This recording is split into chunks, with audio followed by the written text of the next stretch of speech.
If eccentricity of the hyperbola, that is x square upon cos square theta minus y square upon sin square theta is equal to 1, is more than 2, where theta belongs to 0 comma pi comma 2, then values of length of the latest rectum lies in the interval. First option is 3 comma infinity, second is 1 comma 3 by 2, third is 2 comma 3, and fourth is minus 3 comma minus 2.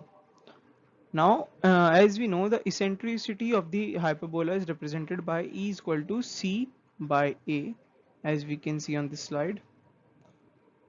And from the equation provided to us, and from the general equation of the hyperbola, as we can see here, we can apprehend that A square is equal to cos square theta and B square is equal to sin square theta, which provides us with the value that cos theta is equal to A and sin theta is equal to B.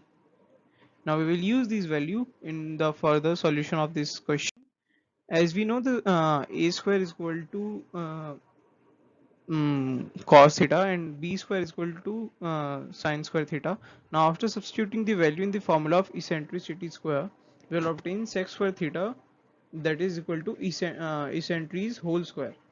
Now as we know that sec square theta is the square of eccentricity, and as it is provided in the question that it is greater than 2, so we can say that sec theta is greater than 2. Now in order for the sec theta to be greater than 2, the theta must lie in the range pi by 3 comma pi by 2.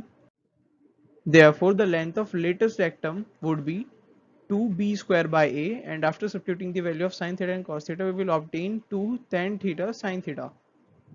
Therefore, the length of latest rectum would be greater than 3. So our answer is part first. That is, it lies between 3 comma infinity.